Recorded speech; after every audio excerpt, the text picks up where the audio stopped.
What's up? What's up? What's up? What's up? What's up, y'all? Welcome to Shades Tube, and thank you so much for tuning in.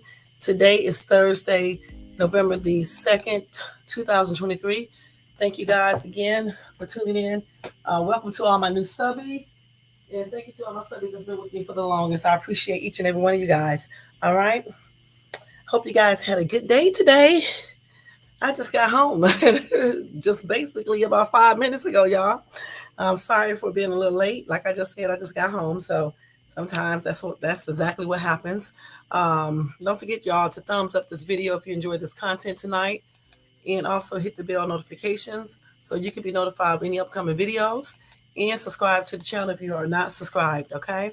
And thank you so much. Let me go ahead and do the copyright disclaimer under Section 107 of the Copyright Act of 1976. Allowance is made for fair use for purposes such as criticism, comments, news reporting, teaching, scholarship, education, research, and etc. That entire copyright is in my description area, will be in my comment area, and some of it is scrolling across that screen right there that you guys are seeing right there. All right. All right. So tonight, y'all, we're going to be talking about some different topics. Today is Talk Time Thursday. I have to look up on my calendar because I always forget these names and stuff. And so tonight we are going to talk about the motive, the possible motive that they claim they have regarding the Maine mass shooter. So y'all remember when I was telling you that I was reading in a chat, some people in the chat was replying, and they said that he was tripping out because he had just broken up with his girlfriend. Well, that could be one of the possible motives. And then the other one is going to be a trip when I tell you guys about it, okay? And then we are going to do some update on Keefe D. He had his arraignment, and I think you already see it in my title. I think I put it up there. I'm not sure if I did or not, but I may have put it in the description area and stuff. So he did plead not guilty, all right? Even though the law there says otherwise, you know what I'm saying? And then I have some updated information on Matthew Perry, and just some more breaking news. And if I get a chance, if not tonight, I'll probably actually do the other subject, the other topic tomorrow.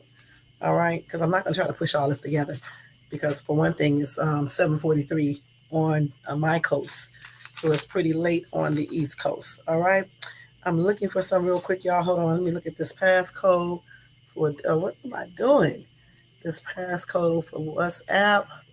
So if y'all have different apps on your phones, right, and you want it to stay secure, if somebody else gets your phone, the best thing to do is make passcodes for each one of your apps. Like if you're on WhatsApp or Signal or any one of those type of apps, you can set different passcodes for those apps, just in case somebody gets your phone or one of your relatives, your kids, or whatever the case is, they can't go inside of your messages and read them. So that's just good something. That's just something good that to tell you guys. Just put different passcodes on certain apps in your phone. You know what I'm saying? So nobody can go into your information if you don't want them to. All right. All right. So let's go ahead and start off with oh my God, the Maine shooter, okay? Okay, so they did have some updated information, like I just said, regarding Robert Card, okay? They said newly released court documents have shown a light on the possible motives behind the mass shooting in Lewiston, Maine, in the alleged gunman's state of mind. Now, we already know his state of mind. I mean, they just repeat the same thing over and over again. We already know it appeared that he was going through some mental challenges. You know what I'm saying? To me, I think he was reaching out because he was telling his son, I believe, and other people he was hearing voices. And I think he may have told other people. And then he also said some other information. So we're going to go ahead and read this and see. Anyway, on Tuesday, Maine State Police in the Maine Department of Public Safety released a trove of affidavits, search warrants, and other documents in the case, including hearing witness accounts from suspect Robert Carr's son and brother, as well as survivors of the massacre. Okay. The document revealed that witnesses told law enforcement officials that in the run up to the October the 25th attacks, the U.S. Army reservists believed that people at the I forgot how you say this, Shimmigi's bar and grill and just-in-time bowling alley were spreading conspiracies online that he was a pedophile. Okay. He also believed that the bar manager, one of the victims he killed in the shooting, had once called him gay. That's what witnesses said. Okay. And he had also met his ex-girlfriend at the bar, an ex-girlfriend who recently had broken up with him. So again, they believe, because of the documents that they found, that Robert Card was pissed about people, allegedly people calling him a pedo and calling him gay and his ex-girlfriend breaking up with him. Okay, so let me finish reading this. Okay, so altogether, the new details reveal the 40-year-old ties to the bar in the bowling alley, offering a glimpse into why he may have chosen to target the two locations in what marks Maine's first major mass shooting. The gunman first targeted the popular bowling alley just before 7 p.m. on the evening of October the 25th, killing 7 people, including a 14-year-old boy who was bowling with his father in their league. He then headed straight for the Shiminigi's bar and grill restaurant, opening fire there minutes later and killing another 8 victims there. 3 other victims died after being taken to a local hospital. As well as the 18 victims killed, another 13 were injured in the attacks. Now, the shooting sparked a huge 2-day manhunt, as we all know, before Card's body was found on Friday in a trailer at a Lisbon recycling plant where he used to work.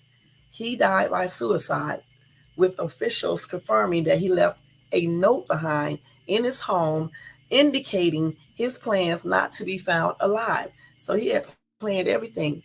Now, back in May, 5 months before the mass shooting, Card's family members contacted authorities about his concerning beliefs that there was a conspiracy involving people accusing him of being a pedo. The new documents revealed, y'all. Okay. According to an incident report filed by a wait a minute, hold on now. Hold up. These words. I cannot do this. A Sagadahoc County Sheriff, these words, these names, deputy Carr's teenage son told police that his father began saying that he believed people were talking about him when they went out in public. All right. The encounters, which he said began around January, would involve people who were not even close to them, and that nothing was being said in his father's direction. His son came to the conclusion that Robert was likely hearing voices or started to experience paranoia. The reoccurring theme of this paranoia, he said, was that Card was claiming people were saying derogatory things about him, such as calling him a pedo. This escalated over time, with Card's son revealing that during a visit to his father, he grew very angry with him and even accused his own son of saying things behind his back. This account about Card's concerning mental state being centered on fears of a pedophile conspiracy against him was echoed by a number of other witnesses, the documents show.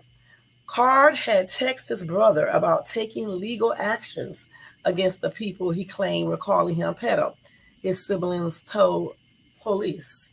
This incident, hold on, I just skipped the whole section. Meanwhile, a member of the Army Reservist unit said that Card had accused other soldiers of calling him a sex offender. This incident in the military led the Army to send him for a mental health evaluation back in the summer. Card went on to claim that 4 local businesses he frequented, including the 2 targeted in the massacre, were broadcasting online the claims that he was a pedo. Over time, Card also believed that some family members were involved in the conspiracy, according to witnesses. According to an affidavit, the conspiracy appears to have derived from him taking his ex girlfriend's 2 young daughters out for something to eat at Sheminigi's. That is where the pedo thing in Robert's head came from, as Robert was there with his girlfriend's 2 daughters on occasions and felt that people were looking at him. He also told the witness that Joey Walker, the bar manager, had called him gay. Walker was one of the 18 victims killed in the shooting. It is unclear if Carr intentionally targeted him when he opened fire at the bar. Card also met his girlfriend at Sheminigi's during a cornhole tournament, a witness told law enforcement. The couple split in February, with Card appearing to unravel from there. Anyway, he began wearing hearing aids, suffered significant weight loss, and started saying crazy things, according to witnesses. In July, Carl spent time at a psychiatric hospital in New York and was prescribed medication. Like I said before, he probably was. The Army declared him non-deplorable, and in September, a welfare check was requested of local law enforcement amid concerns that he would snap and commit a mass shooting. Now, the thing about, let me just stop right there. If they did all of these things and they thought he would snap and commit a mass shooting in September, why didn't they? I mean, they did do a statewide alert, but they could not find him. But why did they just stop? Considering that this man they had already said what he was probably going to do, but he said the Army place, the military base, he was going to shoot that up. Okay, he already said that. He also threatened soldiers. All right, I don't know what else he did. He was acting erratic, thinking everybody was talking about him, calling him names. They could have been calling him names. You just never know.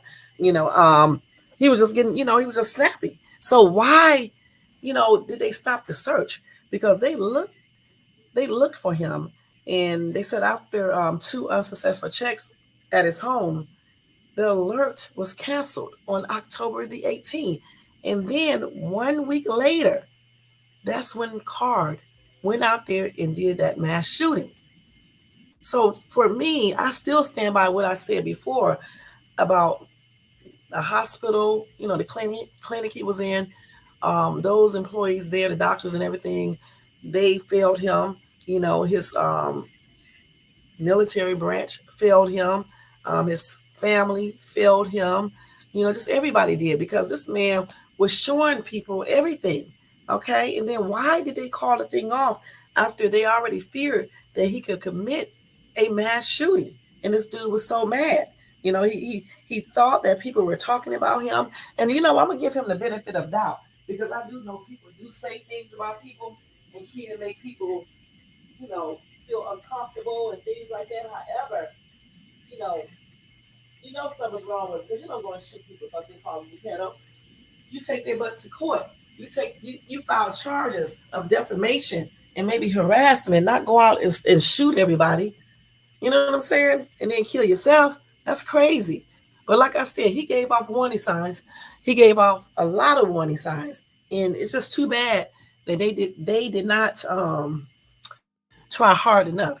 Because if they would have tried hard enough, they possibly could have stopped this mass shooting in mid-October that claimed all of those lives and people got injured. That is crazy. So a combination of things appears to be the motive, allegedly, for Robert Card. Number one, he believed people was calling him pedo. And then that manager of the bar, I think, he said, a witness said that Card told him that he called him gay, okay?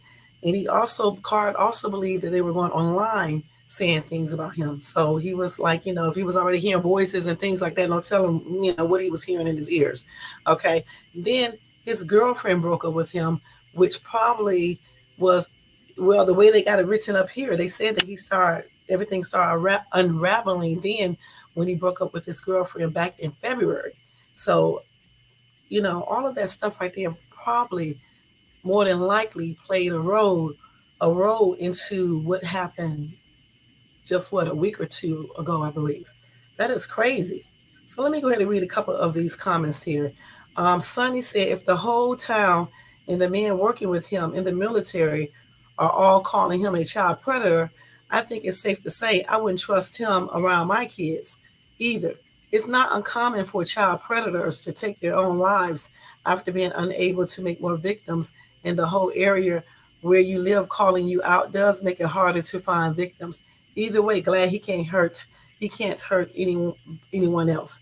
If that is true, we don't know if that's true. Okay, we don't know. This is just what they are saying. That his son and brother and other people might have said. Jeremiah said, no one thought he was a pedo. He was hearing voices, imagining it. Then did you even read the article? Yeah, think about it. That's what they say, he was imagining it. Okay, we don't know for sure if anybody was calling him anything. They're not going to tell the truth now, even if they was. But the thing about it, regardless, that's just not the way you handle stuff. And he still has some mental things going on, okay? It could have been a combination. They could have been whispering and talking about him, but at the same time, he might have been, getting voices in his head telling him things, because he was paranoid and then he was a little off. So those voices might have been telling him things to make him even more so paranoid. So then he started thinking that everybody around him was thinking that he was a pedo and talking about him and things like that. Because you got to remember, he was already going a little bit unstable. You know what I'm saying? He was already hearing voices. He locked himself in his room. Remember, he did that in the room when he got into that little shoving match with some other soldiers. He did all of that, like a little kid. So right then and there, there's something ain't right. Because what grown man locks himself in a room? You know what I'm saying? That's crazy. Anyway, let's see. Nick says, seems clear to me that he had pedo thoughts about his girlfriend's daughters and was projecting his paranoia on those around him. I don't know, because I wasn't there. I don't know this dude. I don't know if he was a pedo or not. The manager allegedly called him gay, so I don't know. You know, I just think he was a little off, just like somebody here said. He was nuts. End of story. Okay, I mean, for real, for real. I don't know if they was actually saying things about him. They could have, but like I said before, a sane person is not going to go up and do a mass shooting and then kill themselves. If anything, you take them to court for defamation if they're lying on you and shut all of their mouths up. You know what I'm saying? Instead of, doing weird stuff. And the thing about it is that they said after he broke up with his girlfriend broke up with him, he started doing weird stuff after that anyway. Okay, so again, somebody could have called him a pedo before, and he could have just been, just going crazy about that because he probably felt deep down inside in his brain that everybody was saying this about him and people were talking about him, and it was just probably getting on his nerves. You know what I'm saying? I don't know. You know, people be a little insane somewhat, no telling what they may be. What type of thoughts go through their mind. You know what I'm saying? And a lot of people be paranoid like that, where they think people are saying things about them, people are watching them, people are following them. A lot of people who have mental challenges, that's what I meant to say. They be thinking these things. And again, I still say that his family and the military branch that he served and the police and everybody failed him. Because like I said, why would you put out this statement and say that they did some type of thing on him, right? I forgot what they called it. Some type of alert because they feared that he would do a mass shooting. That was back in September. They couldn't find him, so they stopped it. They went to his house 2 times, and then they stopped looking for him. Who does this? So it's their fault that he went out there and did that mass shooting because they should have kept on looking for him. You know what I'm saying? They should have kept on because you know what? After they just said forget it, what was it? A week or 2 later, or 3 weeks later, I think it was like a week or 2, he went out there and did that mass shooting. And they got all of the warning signs. Okay? They got all of them. The dude locks himself up in the room after he pushed and shoved another military person. Okay? Then, what does he do? He said he was hearing voices before that, I believe. And then he said he had an urge to, want to go and shoot up some soldiers in a military base or whatever the case is. His son even said that he got extremely mad with him. Okay?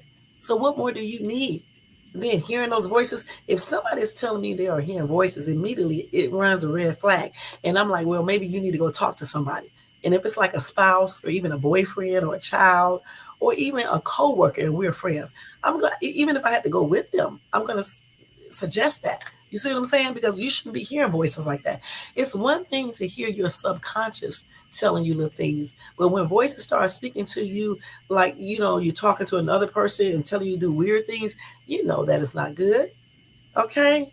And he said that voices was telling him to hurt people or kill people. That's what I told you guys before. So what more did they need? You know? So like Lisa said, so many dropped the ball on this one. The military, hospital, his family, and law enforcement, not counting the easy access to guns. It is so frustrating. And I definitely agree. You know, a lot of people failed him. If you're crazy, okay, this one lady said that's still no reason to kill people. I say the same thing. But if you're nuts, they are not thinking soundly.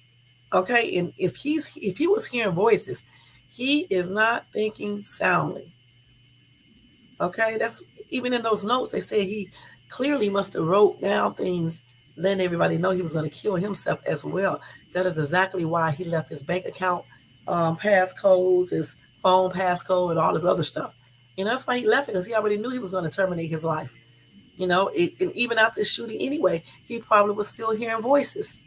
You know, that's crazy, man. And then when he was sent to the hospital, the military hospital, like I said before, all they do is mask everything, start pumping you up with all these medications and shit. As soon as you miss the medications or whatever the case is, or if your body get used to those medications, you'll still have those symptoms again. And then, like, if your body get used to those meds, then they have to put you on something else. You know what I'm saying? Or if you miss taking those meds, for a couple of days, then some of those symptoms come back, and they may come back with a vengeance. So that's why I think psychiatrists and stuff, they should probably, talk more in depth with these people versus just handing them pills all the time. You still give them medication, but just try to talk to them, try to get them a way to get through these situations. You know what I'm saying? And I mean, you have to. Like I told y'all before, I had to handle a situation where somebody was having like just some mental things going on, and I had to help this person, and it took a long time. I'm not gonna lie, it took a long time. I was actually getting tired of it, but I couldn't give up. You know what I'm saying? I had to keep on helping the person and stuff like that. And guess what? This person who I helped is actually doing real well now, because you just can't pump people up with medications.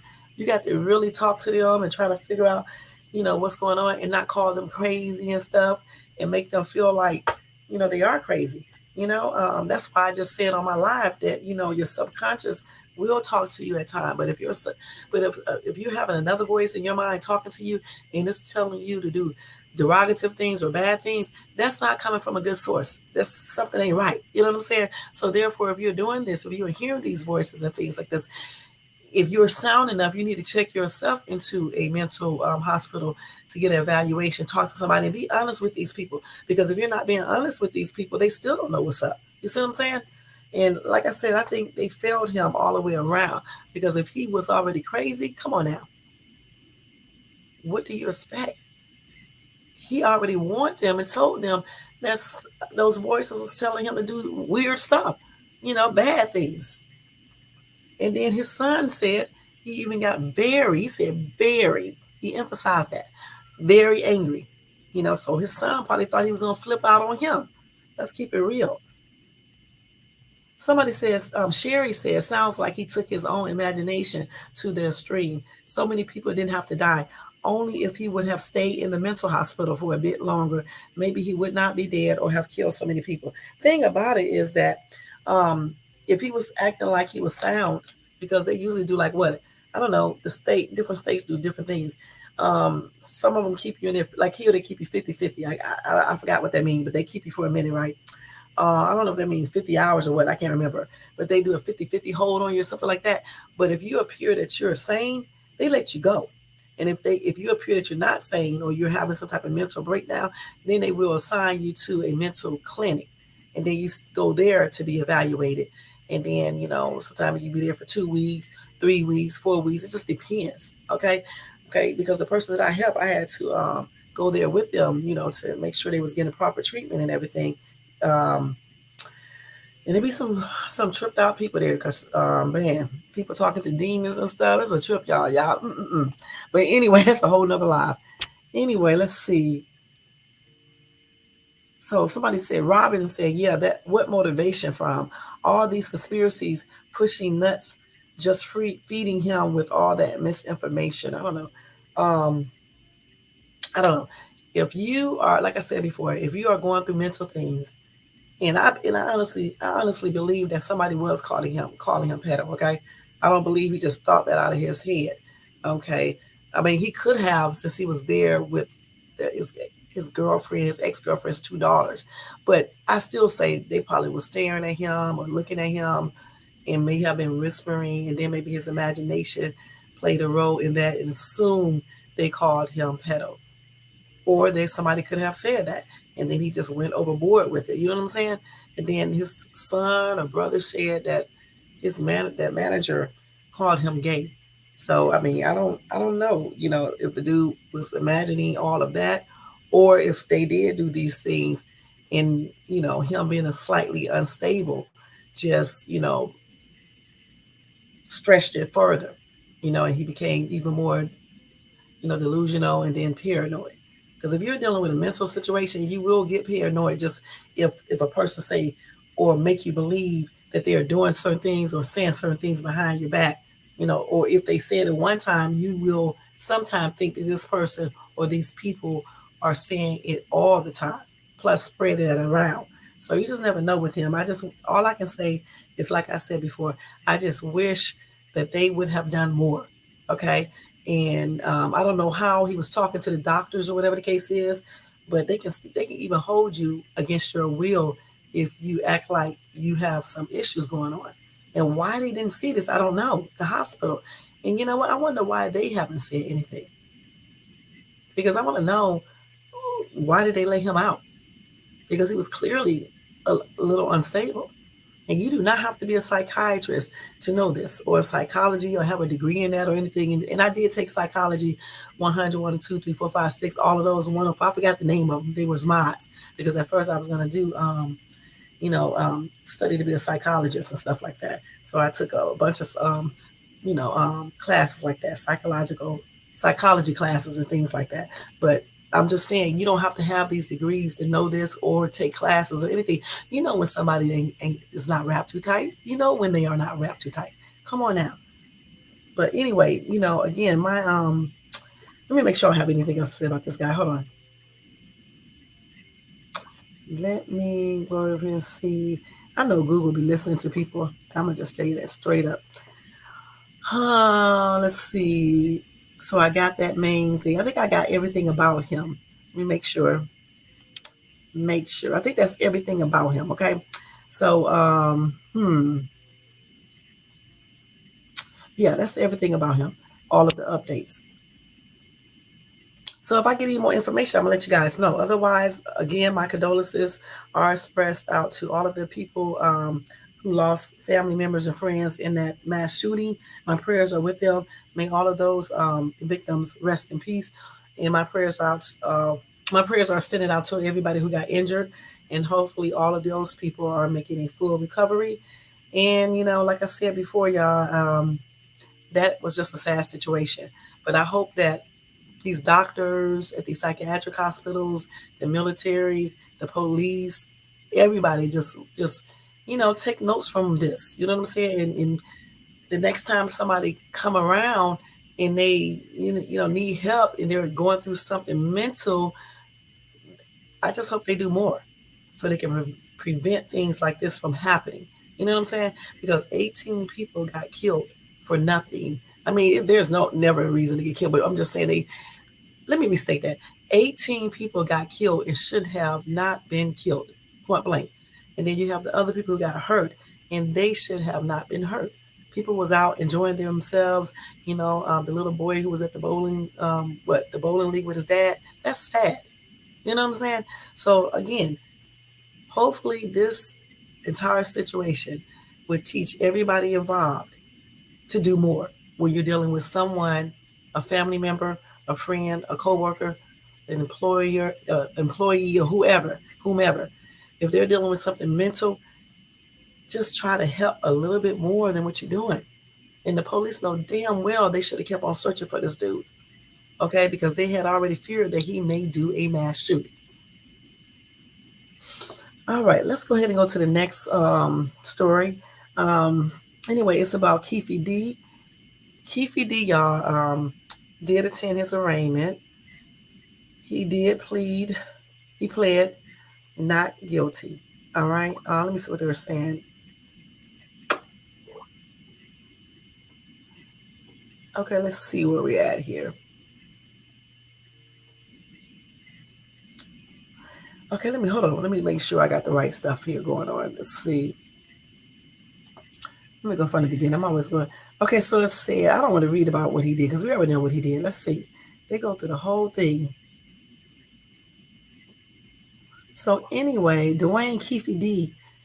Davis, who is described as the only person still alive who was in the car from which shots were fired that night, killing Tupac, is due for arraignment in a Nevada courtroom despite losing his bid to hire local defense attorney Ross Goodman. Okay. Goodman spoke for Davis outside court 2 weeks ago, saying that prosecutors lack key evidence and witnesses to the killing committed 27 years ago. The attorney did not give a reason Wednesday why Davis could not hire him. Davis, 60, is originally from Compton, California. Of course, he was arrested on September the 29th outside a home in suburban Henderson, where Las Vegas police served a search warrant July the 17th. Anyway, when they did that, it was drawing renewed attention to the unsolved murder of one of hip hop's music most enduring icons, which is Tupac. All right. Let's see what else. Okay, well, let's see. So his indictment alleges Davis provided a gun to someone in the Cadillac from which car-to-car gunfire wounded Tupac and wounded rap music mogul Suge Knight at an intersection just off of the Las Vegas Strip. And of course, that gunfire ultimately killed Shakur, who died a week later at age 25. So Knight, of course, we know is 58. He is serving a 28-year prison sentence in California for the death of a Compton businessman in 2015. Anyway, prosecutors alleged that Tupac's killing in Las Vegas came out of a fierce fight between, rivalry between East Coast and West Coast groups for dominance in the musical genre, then dubbed gangsta rap, and followed a fight at a Las Vegas Strip casino involving Tupac and Davis, who is, it involved Tupac and Davis' nephew, Orlando Baby Lane Anderson. Prosecutors told a grand jury that Davis implicated himself in the killing in multiple interviews in a 2019 tell-all memoir that described his life leading a Crips sect in Compton. Okay, let me go to the other story right here because they damn sure didn't tell me what I was looking for. Hold on. Y'all, did y'all know that they have Crips in different countries? They're all connected. I did not know this until today. Okay, but anyway, that's a whole other story. Let's see. So anyway, here we go right here. Let me get a sip of water real quick, y'all. Hold on. Damn. So they got to go over the whole story again. Hold on, let's see. So it says Davis, they said on Thursday morning, Dwayne Keefe D. Davis, the man charged with being the ringleader of Tupac's killing, pleaded not guilty in a Las Vegas courtroom. Davis' arraignment had been delayed twice already after he repeatedly came to court without legal representation beginning October the 4th. He has been held without bail. However, on Thursday, he was represented by public defenders. All right, so he had more than one.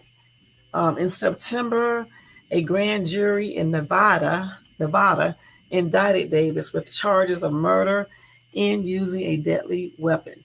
There is no statute of limitation in Nevada for murder charges. Damn, he should have never stayed there, but I guess because it was done there, it doesn't matter. Anyway, we all know that Davis is a former gang leader in Compton, California, and he was allegedly one of the four men who pulled up in a car next to Tupac at the red light. Tupac was being driven by the former CEO of Death Row Records, Suge Knight. Both Tupac and Suge were shot, but Suge survived, and of course, we know that Tupac died. Anyway, I'm not going to go over this whole little story again because they go over the whole thing. Just know that he did plead not guilty, and he was represented by two public defenders,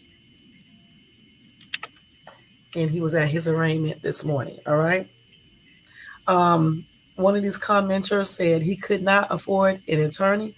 Just what needed to happen. Now he would tell on everyone to save his own ass. Okay. Anyway, D. Gary said, I don't think there's a statute of limitations for murder in any state, regardless. He's going down as an accessory to the crime anyway. There's no way out for him except to die in jail. LL Tupac. Long live Tupac. Okay. Let's see. Somebody said, then they're talking about Trump. Okay, Mr. Nasty Time. He said, man, this case is so stupid. Big publicity stunt. Las Vegas and I guess Los Angeles have 10,000 relevant cases that are active and brand new. And they got all these resources and trying to get the few that are still alive. At most, Keefe is just guilty for accessory or conspiracy. Suge ain't going to snitch while he is on a bid with him being, I don't know what this dude is talking about, okay? Against street and gang law, okay, man. Anyway, I don't know what this guy was just saying.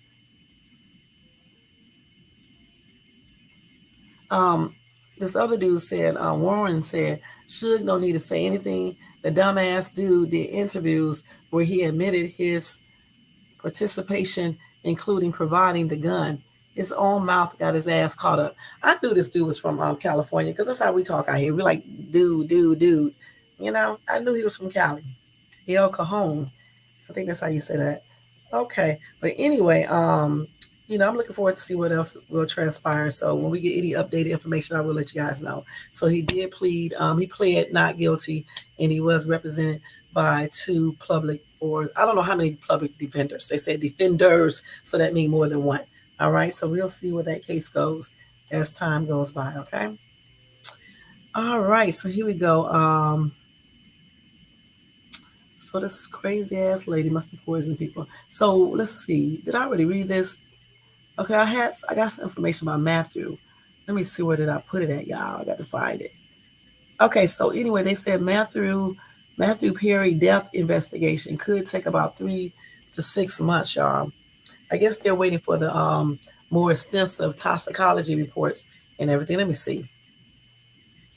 Anyway, they said toxicology tests in particular typically takes 3 to 6 months to complete, like I just said. So that's why they are saying it's going to take about 3 to 6 months to complete, because those results takes about that long, you know, to come back.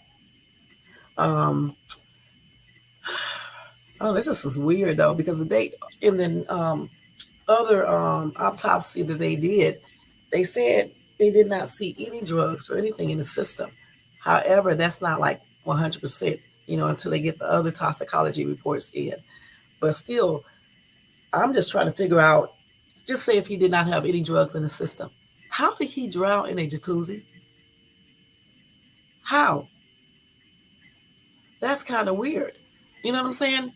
Because most people who drown in like bathtubs and things like that usually either be high or drunk, because I don't see how you can just possibly drown unless he fell asleep in a jacuzzi and then went under. That's the only explanation. You know what I'm saying? Let me see. So yeah, they're going to do a post-mortem toxicology test, and they said it is a multi-step process, not a one instrument test as seen in the clinical setting. All right, so they have a lot to do with that post-mortem toxicology testing, and I'm not going to read all of this because it's a lot. Let's see. So look, they said one law enforcement source who spoke on condition of not nobody knowing who he is because of the investigation is still ongoing. He said any prescription medications recovered at the actor's home will be part of the review, which is common practice. So I guess they did. I don't know if they did because they said that no illicit drugs were found in his home, but he probably did have some prescribed medications there. I think he did. So I guess they recovered that and going to be using that too, just to make sure that he didn't possibly, I guess, overdose on that or something, or took too much of it, which is overdose on that, you know, and then he fell asleep or something like that and then drowned. I don't know. I'm just trying to figure out how did he drown in the damn jacuzzi. Let's see. It's kind of weird. Somebody said, let him rest, regardless of what he died of. Matthew Perry is gone and he won't be coming back. Have some consideration. Good and daggone well, they're going to try to figure out why this man drowned in a jacuzzi. What happened? That's not normal. Okay, he wasn't like 70 or 80. He was 50 some years old, right?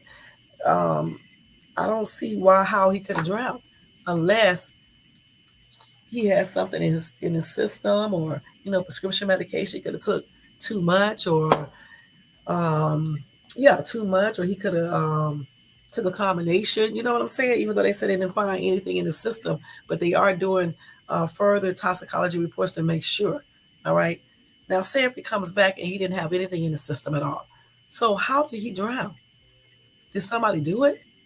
Or what? Because how did he drown in a jacuzzi? For real, for real. Because the only thing I can think of is falling asleep. Maybe he was really tired and fell asleep, and then drowned like that. But this is a weird case, okay? Again, I'm just trying to figure out. Let me look online and see how you can drown in a jacuzzi. Wait a minute, hold on. How can a grown person drown in a jacuzzi? According to the Today Show, the U.S. Consumer Product Safety Commission began warning almost 45 years ago that using hot tubs at water temperatures above normal body temperature can cause. Cause what? That's not, listen, that is not answering the question. Let's see. I still say something had to happen. Okay, they didn't say he had a heart attack, which made him drown. I don't know what he had after the fact, but they didn't say that. If he wasn't on drugs or anything, or even prescription drugs, like say for example, if you take a lot of allergy pills and you get in the jacuzzi, you may fall asleep in there, and then you possibly could drown. Okay, but if he didn't have no alcohol, no drugs in the system, or even prescription drugs, but we don't know for sure until the toxicology reports come back, the other one, post-mortem one. I'm still trying to figure out how he could drown. Okay, point blank, because I don't see it. Even when you type this in here, they don't even answer the question. Let me try again. What are some ways an adult can drown in a jacuzzi? According to drowning accident attorney, the lids placed on top of hot tubs can often be quite heavy if not difficult to remove. A person may become trapped under a hot tub or spa lid if it inadvertently closes. In these situations, if they are not strong enough to lift the lid and pull themselves out, there is a very real possibility that they can drown. Okay, well we know he didn't do all that, okay? We know that didn't happen. So again, I still cannot. Let me see. What could cause a grown adult male to drown in a hot tub? Is a jacuzzi the same as a hot tub? I need to ask that question. Let's see. Continue here.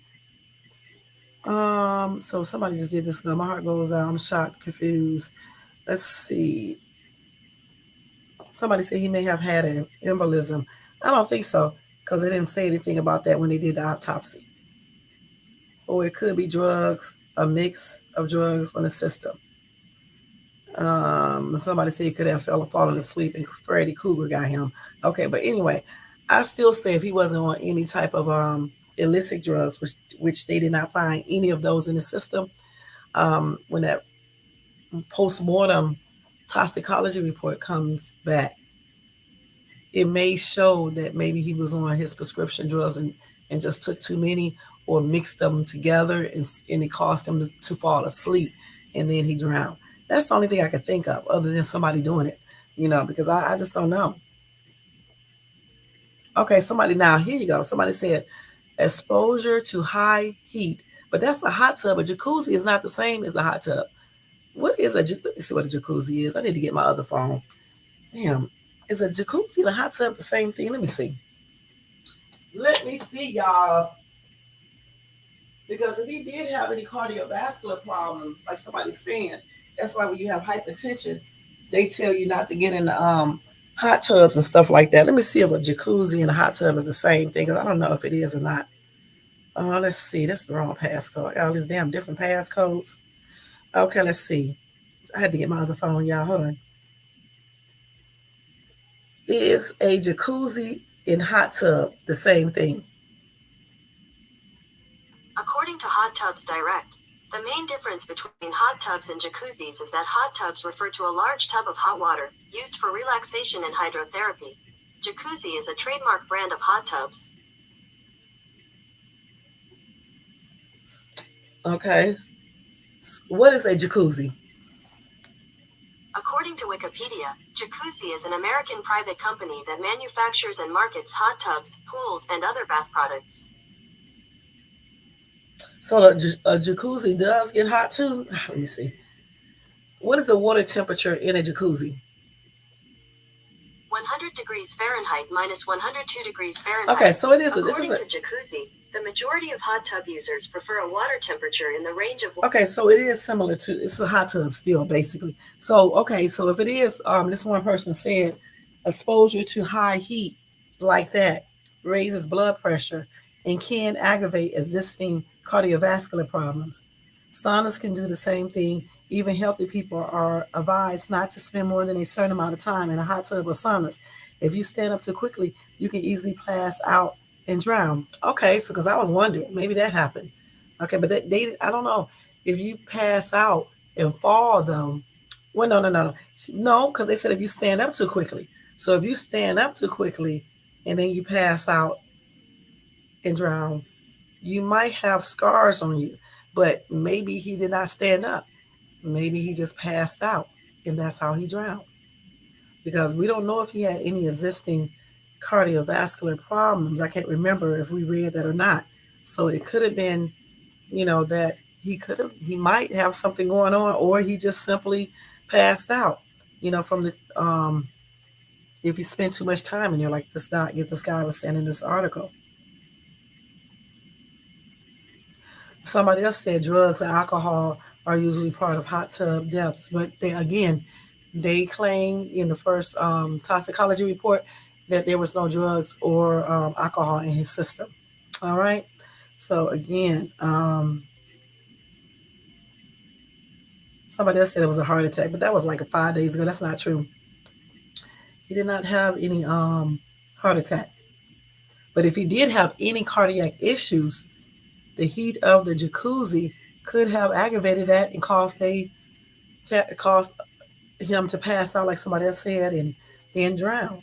Because they didn't even mention nothing about a heart attack, so he did not have a heart attack, at least not that I know of, because they already did the autopsy. So, yeah, that's why I don't get in hot tubs and stuff like that, because of hypertension or saunas or anything like that. Somebody said if you pass out and slump down, you then would be underwater. and I have seen a bunch of 10 plus person hot tubs. I'm going to assume a guy who made more than 100 million bucks may have had a very nice one. I think he probably just might have was in there too long or something, and his body overheated or something, and he passed out and drowned. If they don't find any drugs in his system like prescription, because if he did take, hold on, y'all got the cough. Hold on, let me just mute this real quick. Sorry about that. If he did take any prescribed drugs and like sleeping pills, certain medications can make you fall asleep. You know what I'm saying? And that could have happened like that too. You know, it's crazy.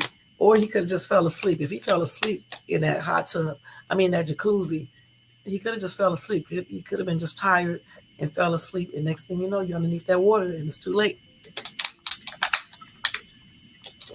Because you know, you relax, you got a pillow. Some people be in these jacuzzis, they have those little pillows in there, the waterproof pillows in there with the music on.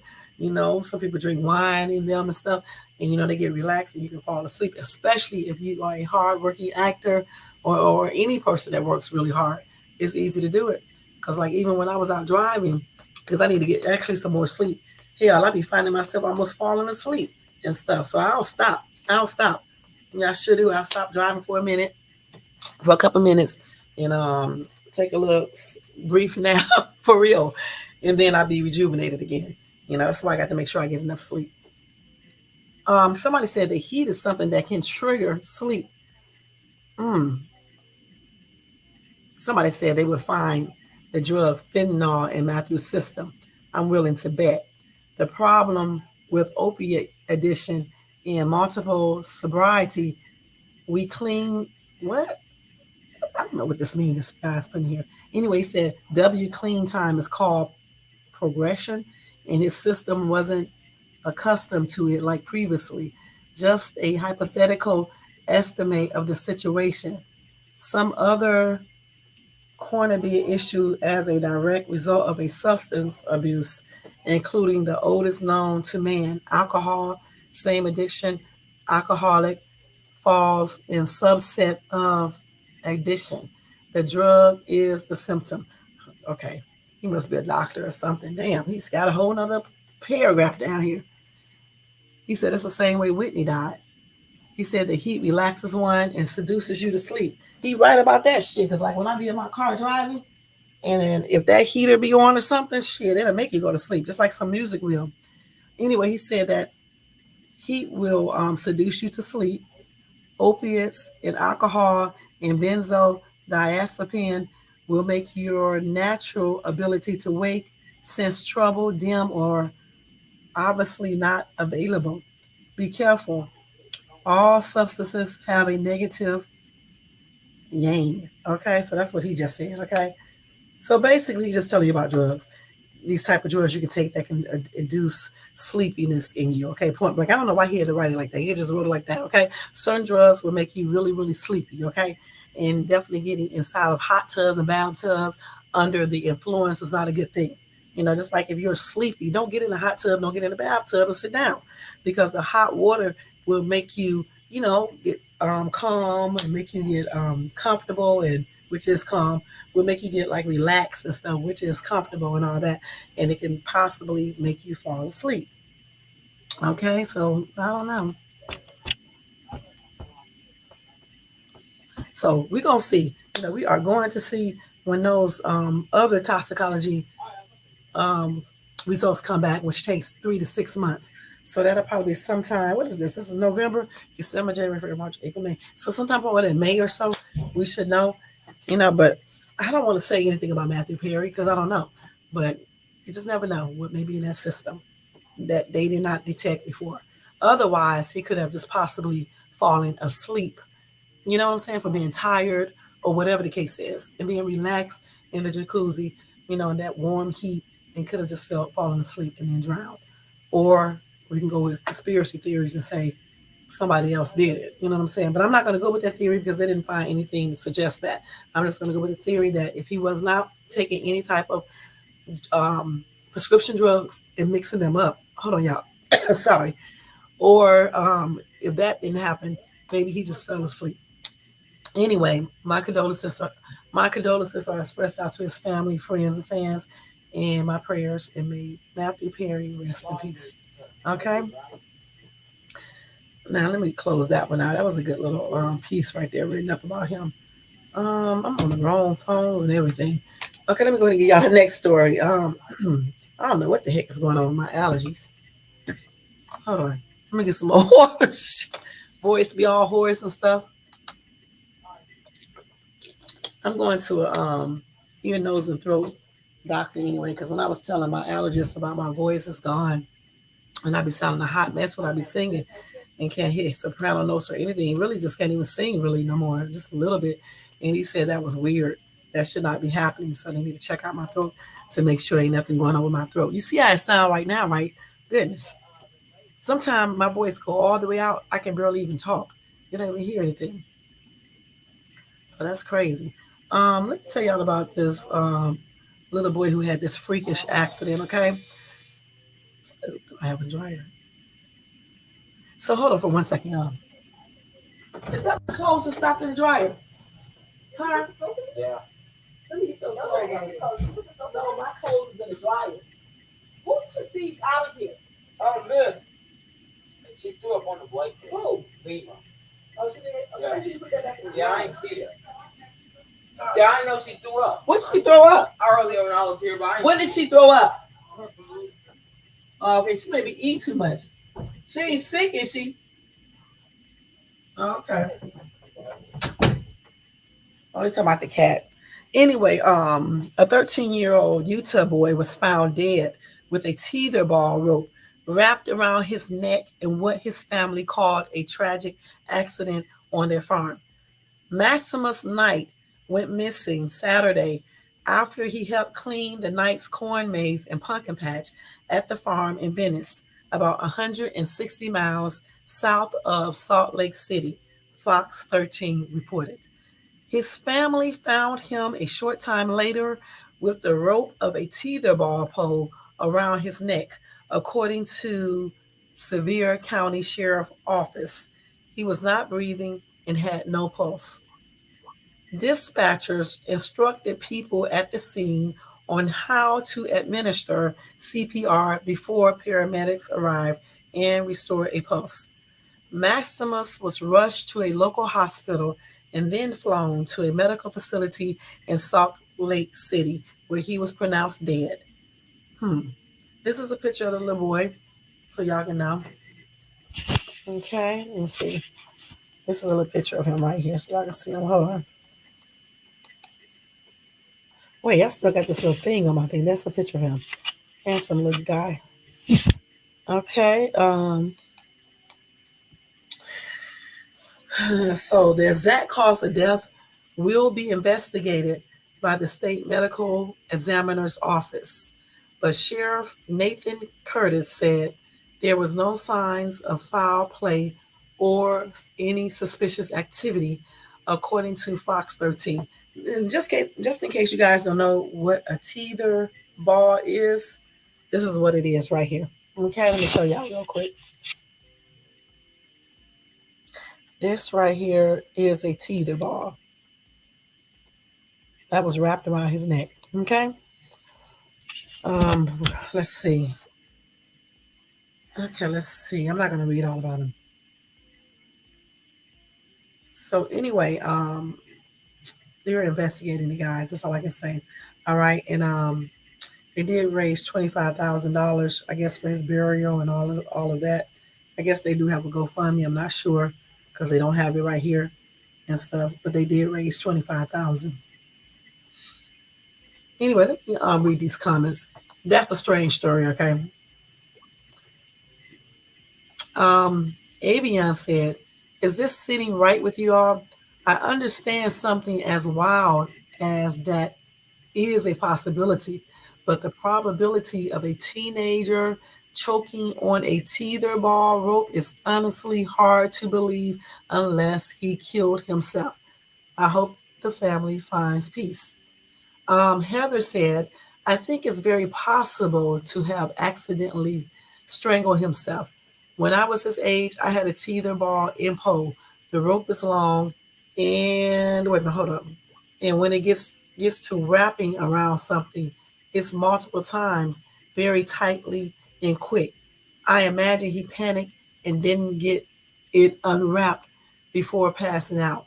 After he passed out, he would have fallen, but the rope would have kept him from reaching the ground.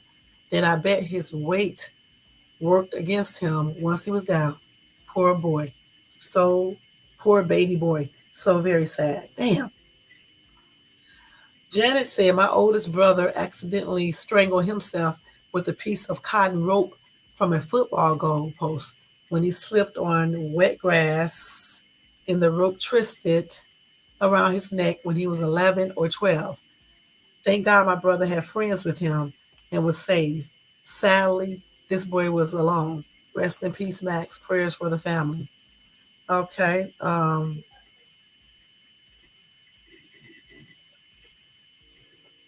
Somebody said, are they going to ban this sport around the world? 64 years old, 64 years old play teeter ball all the time on school playgrounds, and not one incident ever happened. What really happened? Rest in peace. So Molly said perhaps the enemy did him in and made it look like an accident. Then Deborah said, no, then California Nurse said, I agree 100%. I am the same age as you, and I play teeter ball day in and out. I just don't believe it's possible. No way. Who was he playing with? I wonder. I can't say because freaky dicky accidents do happen all the time where people, kids, grown ups, whoever is, killed. You know what I'm saying? When I had my daughter Chloe, that's her nickname, Chloe. Um, my sister was walking down the stairs in our house in Georgia with my newborn baby, and she tripped and fell down the stairs. You know what I'm saying? Unfortunately, she held on to Chloe, and Chloe did not get hurt. Neither did my sister. But like I'm saying, accidents do happen. You know what I'm saying? So quickly. You know what I'm saying? So I don't know for sure if any suspicious activity went on. They said that it didn't. They said they did not suspect foul play. So I'm just guessing that he probably did have a freakish accident. And it's a sad situation. And my prayers are extended out to his family, his parents, his siblings, his friends, other relatives. And my condolences are expressed out to them. And may Max, rest in peace. Sad situation, y'all. Uh-uh-uh. Let's see. So if you don't want hypertension, let me tell you some ways, because we got about 20 more minutes. If you don't want hypertension, high blood pressure, here are some ways to keep it low, but not too low. Okay, because you already know if your blood pressure is too low, it can still cause serious dangers. Okay, so let's see here. If you have too high of blood pressure, it's called hypertension. If you have too low of blood pressure, it's called hypotension. Okay,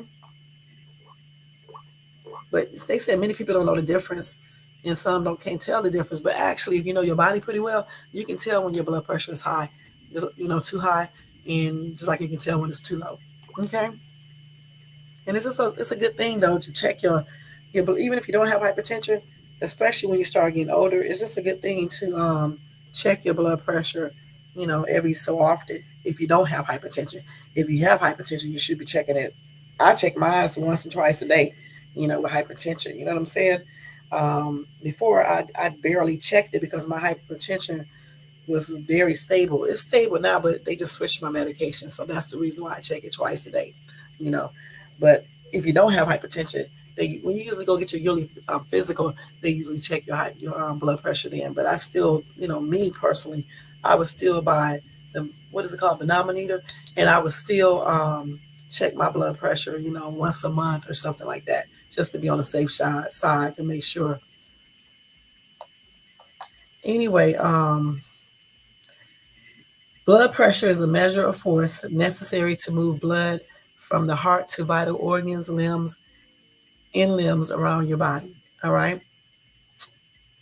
So measuring how the heart rests between heartbeats in the force of blood against the walls of one's arteries is what taking one's blood pressure is all about. So here are the numbers. Let me see. What do blood pressure numbers mean? So blood pressure is measured using two numbers that are typically recorded as one number over another.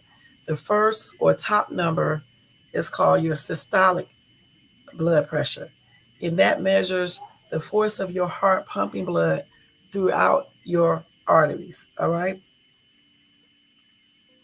And the doctor said, let me see, certain conditions may make this higher, thus making your heart work harder to pump that blood throughout your body or through your arteries. The second or bottom number is called the diastolic blood pressure. That's the pressure that happens when the heart rests between heartbeats. The time when the heart fills with blood and obtains oxygen. Both measures are important. So a healthy blood pressure is a systolic number of 120 or below and a diastolic number in the 70s or 80s. All right. So like 120 over 80 is good. 120 over 70, 115, 116 over 70 and things like that. And of course, they said there is some fluctuation in those guidelines for individuals. Okay, let's see. So they said that normal systolic blood pressure is below 120. Elevated blood pressure is when the top number is between 120 and 129. And high blood pressure is when the systolic number is 130 to 139. There is also a higher stage of there is also a higher stage of blood pressure known as hypertension stage 2. Why? I didn't even know they had that, which is a systolic number of 140 or more, plus a crisis level that reach when one's systolic level climbs higher than 180. Damn. Oh my God. 180? 140? Oh my God, that's a lot. Mine went up to 140 before, and I got it back down 149. Any systolic blood pressure level that high requires immediate medical attention. Like if it's at 180, you better be like running to the fucking ER, calling the EMS or whatever you got to do. You need to actually, when it gets to 149, I think you should be doing something about that, especially if you don't have hypertension. The main thing, if you have hypertension, is trying to keep it normal. That's why you have to check your blood pressure a couple times throughout the day, because your blood pressure goes up and down throughout the day. And to get to know exactly what your regular numbers are, you have to measure your blood pressure more than one time a day, and you have to do it at different times. You know what I'm saying? And you can't. They say don't take your blood pressure after you get through eating, because I think your blood pressure raises automatically when you eat. You know what I'm saying? So usually, like if you take your blood pressure when you get up in the morning time, to just to see what that blood pressure reads after you rested all night, and then you take it again maybe an hour or so after lunch, just to see what the numbers say, and then before you go to bed at nighttime to see what the numbers say. If you want to see if you have, elevated blood pressure, or if you're on hypertension medications and you want to make sure that the medication is working, you know what I'm saying? If it's doing what it needs to do. Now they say as for the bottom number, normal diastolic blood pressure is lower than 80. Okay. And high blood pressure starts when the diastolic number is, I hope I'm saying that right, number is between 80 and 89. Hypertension stage 2 happens when that bottom number gets higher than 90. Man, I never see nobody with no blood pressure of 180 over 90 or anything like that. Damn. You in what? A heart attack stage, a stroke stage, and everything else stage. So they said, what happens when blood pressure is too high or too low? While higher stages of hypertension are especially worrisome, The doctor notes that vascular related diseases such as heart attacks, aneurysms, strokes, eye damage, and kidney damage can happen when pressures are even slightly elevated, 130 over 80, for a long period of time. So that's why if you have hypertension, it's very important to take your blood pressure, at least once a day if it's not controlled. You know what I'm saying? Even if it's controlled, you need to take it, especially as you get older. And if you don't have hypertension, but if you like having a lot of headaches and shit and things like that, you probably need to tell your doctor and go to the doctor and get that checked out to see. Because if your blood pressure be 130, 80, you don't know, and it's like that for a long time, it can do a lot of damage, like heart attacks, aneurysm, strokes, eye damage, kidney damage. I met a few people when I did live who, just Brian, the dude I told you guys about, the one that was a hot ass mess, he actually had hypertension and he refused to take the medication and he refused to acknowledge that he had hypertension. And hypertension caused him to go blind. Plus, it messed with his kidneys. So yeah, and then another dude that I had was talking to that I took somewhere to the doctor to the kidney place. He also had hypertension. He did not take his medications, and he was losing his sight. He could still see, but he couldn't see that much. But he did lose his kidney function, so he was going to a dialysis place, because of hypertension not being treated. So let's see what else they're saying. They said, and though hypertension is usually considered more dangerous than hypotension, low blood pressure can cause some symptoms as well. These symptoms include fatigue, dizziness, lightheadedness, nausea, trouble thinking, or blurred vision.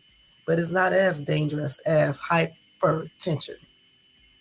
Anyway, the doctor suggests thinking of high blood pressure like a garden hose being hooked up to a fire hydrant and the damage that would cause to those hose or any apparatus is connected to. And to think of low blood pressure as being similar to what a drought would do to lakes and streams. The surrounding or downstream organs will suffer from not getting appropriate amounts of blood flow and may also become damaged. So if it's too low, that's a severe thing that could happen from too low of blood pressure. Now, they said many factors affect one's blood pressure, including heart disease, dehydration, activity levels, stress, medications, and certain foods. For those people who are struggling with high blood pressure, the number one cause seems to be from a high sodium diet, which is salt. So they said make a conscious effort to eliminate foods high in salt and watch your blood pressure start to be normal. And they said also stress. No, they didn't say that. The doctor also stresses the importance of having one's blood pressure checked often. The best way to avoid problems is to see your doctor regularly, she advises, especially if you're older than 40, or if you have medical issues or have a family of hypertension, which I just told you guys that. I just told you guys that, right? I just told you if you have high blood pressure, you should be taking your blood pressure at least once or twice a day just to make sure it's normal. While you're taking the pills to make sure those pills are working. If you don't have hypertension, yeah, you get a check when you go get your regular physical every year, but I still would check my blood pressure at least once a month just to make sure everything is cool. But if you are like 40 years old, you're getting older, middle age, you should be making sure you're checking that. You know what I'm saying? Especially if you have like a mom or a dad, siblings who have had hypertension. You know what I'm saying? Or if you have other medical problems going on, you have to check your blood pressure because other medical problems can make your blood pressure elevate. You know what I'm saying? Like, if you're having back pains and stuff or body pains, sometimes that can elevate your blood pressure. So, yeah, blood pressure it's nothing to play around with. I'm going to tell you that straight up. So, basically, they was telling you I don't see where they told you the secrets for keeping it low, but I know the secrets. Basically, just cut Honestly, you should just cut out the salt. I mean, you need a little salt, but just basically cut out overdoing it with that salt. Because I think you're only supposed to have 2,000 milligrams of salt. But if you have hypertension, you can't even have 2,000 milligrams of salt. Let me check that and make sure. I have to double check my ass because my ass be saying some weird shit up on here, especially when I start getting tired. Okay. What is your daily recommendation for salt intake? 2,300 milligrams per day, That was according close. to FDA. However, the Dietary Guidelines for Americans recommends adults limit sodium intake to less than 2,300 milligrams per day. That's equal to about 1 teaspoon of table salt. That's if you don't have hypertension. If you have hypertension, they don't want you to be taking that much sodium in at all. Okay, let me see what it is for hypertension. If you have hypertension, how much sodium should you get per day? According to American Heart Association, the American Heart Association recommends no more than 2,300 milligrams, mg, a day and an ideal limit of no more than 1,500 milligrams per day for most adults, especially for those with high blood pressure. Even cutting back by 1,000 milligrams a day can improve blood pressure and heart health. So they're saying basically, the recommended you can do 2,300 if you don't have hypertension. All right, but still, they're still recommending that people don't take no more than 150. What? Not 150. 1,500 milligrams per day. Okay, even if you don't have hypertension. But if you do have hypertension, they say you definitely don't need to be taking no more than 1,500 milligram per day. Me, on the other hand, I don't even do 1,500. Okay, because sodium can do a lot of stuff if you have hypertension. Okay, so when you have hypertension, if you want to keep your blood pressure stabilized, of course, take your medications like the doctor prescribed. Drink a lot of water. That helps a lot. A lot of water helps. Not overdo it. Don't overdo the water. Okay, goodness. Um, you know, um, Eat low sodium foods or no sodium foods like I do. That's what I do. What else? Exercise. That's a key. I just don't know. Exercising is a key. Okay, to bringing that blood pressure down. Just make sure you check with your doctor first before you do exercising. Okay, exercises. I mean, massaging, stretching, getting enough sleep. Okay, because I think like grown-ups need, depending on your age, I think like let me just check it because I don't want to say the wrong thing. How much sleep does a grown person need? According to NHLBI, Language Switcher, experts recommend that adults sleep between 7 and 9 hours a night. And they say for grown-ups who sleep less than 7 hours a night on a regular basis has been linked with poor health, including weight gain, having a high body mass, and other type things, like hypertension, all types of stuff, headaches, just so much, all types of problems. Because, when your body is asleep, your cells are rejuvenating, repairing, or whatever else the case it is. If you don't have enough time to do that, if you don't sleep enough time, your cells don't have enough time to do the things that it needs to do. So it's definitely important to get enough sleep, and I definitely need to start doing it because I definitely don't. So that is another way you can keep that blood pressure if you have hypertension down, and then trying to eliminate as much stress that you could. That you can, because a lot of times stress can make your blood pressure, elevate. And especially if you have hypertension, you get stressed out about bills and stuff, about men, women, kids, or whatever the case is. You have to really learn how to not let these things just stress you out. I remember I used to let stuff stress me out all the time. But y'all, I done got into this whole thing that I just don't be really caring about certain things anymore. I just don't be, because I'm not going to let nobody have me walking around here with headaches and high blood pressure, episodes and stuff, and just, feeling bad inside. You'll be shocked if you have a more positive mindset, get enough sleep, reduce that salt, limit that alcohol, because alcohol definitely can raise it. Don't do them drugs at all. I don't know about that weed stuff. I don't know if weed make your blood pressure go up or whatever, but you can check that out. It probably does. I don't know for sure. Let me see. I bet you it does. Let me see. Does marijuana increase your blood pressure? According to CDC, marijuana can make the heartbeat faster and can make blood pressure higher immediately after use. It could also lead to increased risk of stroke, heart disease, and other vascular diseases. Y'all, I should have stayed in the medical field. Damn, okay? Because I already knew this, but I always have to double check. Okay, just because I'm telling you guys this, I have to double check. So yeah, so if you have hypertension and you think that weed is so good for you, I'm telling you, you better stop smoking it, okay? Because people always talking about you got to die with something, but who in the heck wants to die um, a horrible death in a way too early death, okay? Because we can push our time up by doing certain things. I really do believe that, okay? We can make that time go up higher by doing certain things, okay?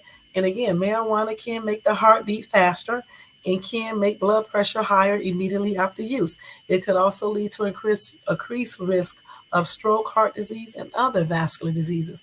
And if you have hypertension, I don't think you should be smoking that weed. So you may want to stop. And certainly alcohol definitely increases the blood pressure. Let's see. Does alcohol increase your blood pressure? According to Mayo Clinic, drinking too much alcohol can raise blood pressure to unhealthy levels. Having more than 3 drinks in one sitting temporarily raises blood pressure. Repeated binge drinking can lead to long-term increases in blood pressure. Okay, so let's break this down. Okay, what did they just say? Drinking too much alcohol can raise the blood pressure to an unhealthy level. So, in a normal person, it may be okay occasionally, but I wouldn't say it is. Okay, I'm just saying. But if you have hypertension and you're drinking more than, what did they say, more than 3 drinks in one sitting, it can temporarily raise your blood pressure. However, they say if you keep on doing this, that's when in the long term, it can increase your blood pressure. And if you're already dealing with high blood pressure, that's just not a good thing. So if I drink while having hypertension, I would basically just limit my alcohol intake all the way down. Okay, because who needs alcohol every day anyway? What's wrong with y'all? Every day you got to be drunk. Okay, so yeah, I would just, if I like alcohol and stuff, those wine coolers, little beer, whatever the case is, I would basically just not have no more than 2. You know what I'm saying? If I needed to drink that, you know, it's not good. It's not good for your urinary tract system either. I'm telling you, not just if you have hypertension. It also increases your risk of getting cancer. So yeah, it's just not good to do that. That's why I don't do it. But certainly if you have hypertension, you need to watch a lot of things. In order to keep it low and keep it good, you definitely have to watch the things that you do. You know what I'm saying? You got to take care of yourself, exercise. Even if you can't do exercise, you can go on a walk. Walking reduces your blood pressure, okay? Walk, you can stretch. You can do body massages. You can do them yourself if you can't afford to go to a masseuse. You can do them yourself. Even foot massages and stuff. All of that stuff takes your blood pressure down. And then eat more veggies, like green leafy veggies. You can eat what else? Veggies, trying to think, more fruits, Don't be loading up on fruits that's like naturally sugary, because again, you have to watch out for sugar diabetes as well. That's another factor. Damn. Okay, so you got to watch out for that. So you want to just stay with fruits that are not sugary tasting, with the natural sugar. Because if you are pre-diabetic, that can still, do a little harm to you as well, and it can make you develop diabetes in the long run. Because like when I was pre-diabetic, I'm not now. My numbers are still kind of high. I need to get them down, but I'm not pre-diabetic, but it's still close. So my doctor told me don't really eat no sugary type fruits, no watermelon, no bananas. If I do have a banana, I can eat a real small one. Okay. Um, Nothing like that. So, because some people think you can eat natural sugars like that, but you don't supposed to. Certainly, if you are diabetic, you don't supposed to. But if you're pre-diabetic, which a lot of people don't know they are pre-diabetic because they don't get those tests. But if you do know that you're pre-diabetic, you don't supposed to eat that. And if you do have one, it's supposed to be like a real small banana, a piece of a peach. You know what I'm saying? A little ice cream, things like that. And I still got to work on that because my ass know I'll be eating more ice cream, even though I'm allergic to milk. So that's kind of stopping me now from eating ice cream because I'm tired of having stomach aches and stuff and itching and shit because I have all types of allergies. But again, to keep that blood pressure low and stable, if you have hypertension, you got to decrease that salt, no pork, because pork can raise your blood pressure. If you're taking blood pressure pills, no grapefruit, because it will make that blood pressure go too low.